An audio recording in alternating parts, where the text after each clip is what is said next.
Hello, everybody. Good afternoon or good evening. It depends.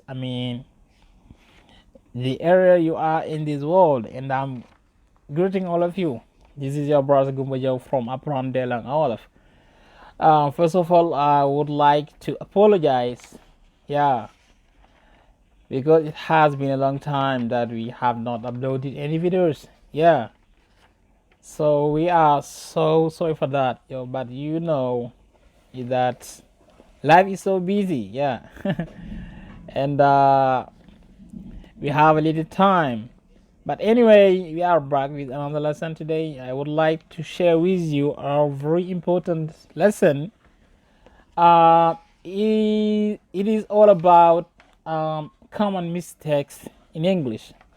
So I will show you some mistakes that I think that English learners make.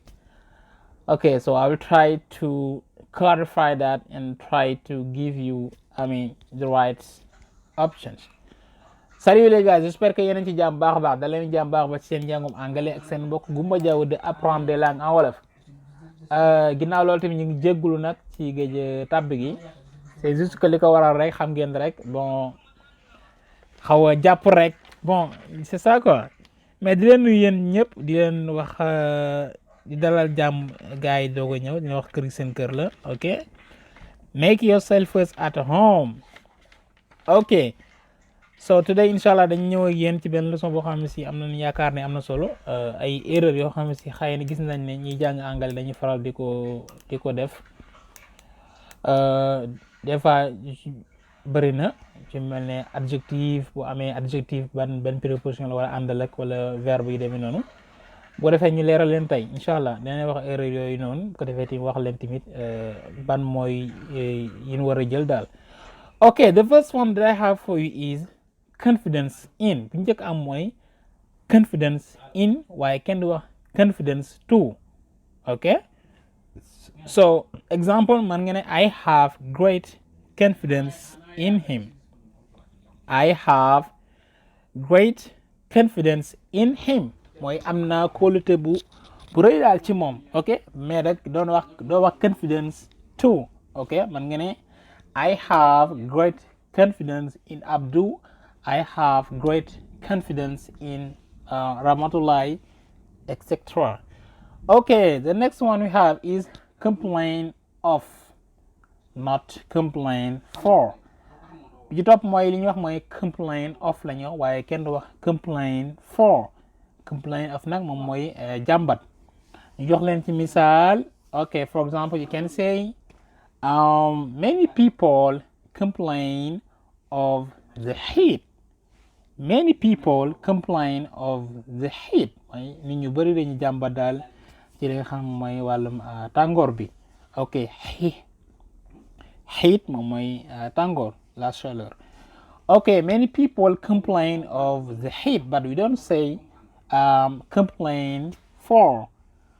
Ok, bi ci topp mooy bi nga xam si moom lañ leen andil ci ba tey ci leçon bi mooy li ñuy wax mooy congratulate on but not congratulate for. Ok, congratulate on la ñuy wax mooy booy féliciter nit wala booy bàkku nit ci mbir nga xam si am na ca ngañaay. Exemple nga ne I congratulate you on your success mooy maa ngi lay gërëm daal di la bàkku di la kañ sa ngañaay li wala ci sa succès bi nga am.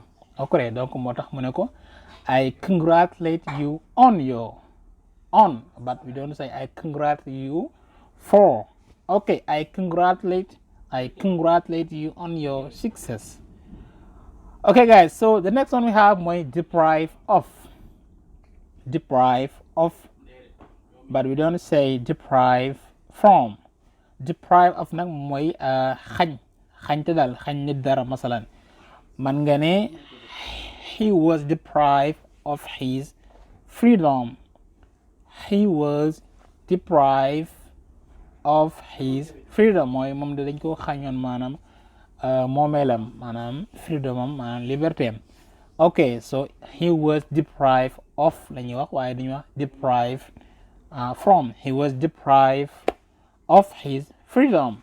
Ok, kaana mahruman min al min al hurriya yéen jàng arab. ok the next one we have bi ci topp mooy ba tey ci erreur yooyu nga xam ne si moom leen leen di leeral rek mooy li ñuy wax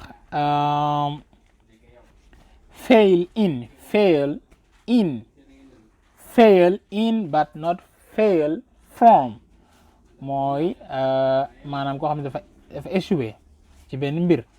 to fail moom mooy verbe bi français échoué ci français. fail in la ñu wax waaye kenn du wax fail from. ok préposition bi àndal mooy in lay doon quoi.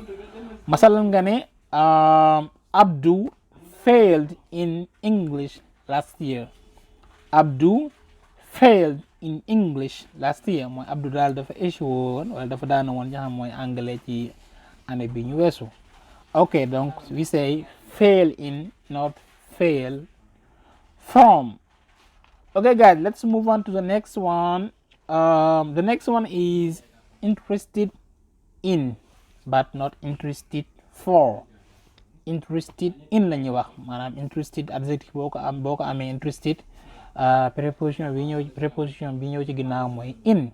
ok interested in la ñuy wax waaye kenn wax interested for wala interested about example. okay so we say masala nga ne I am interested in French. I am interested in Wolof wala I am interested in Japanese. okay so I am interested in French maanaam man la dama yittewoo xam mooy wàllum làkkum français wala dama yittewoo xam mooy làkkum Wolof. I am interested in Wolof. okay guys, so the next one we have mooy look at but not look to. ba bëggee wax maanaam xool benn mbir daal boo amee préposition yoo xam mooy look boo amee verbe nga xam mooy look préposition bi ñëw ci ginnaaw mooy at xool benn mbir daal ba masalan ma nga ne look at this beautiful picture. look at this beautiful picture xoolal photo bu rafet bii mais doona ko look to. ok donc préposition bi nga utiliser moom mooy at.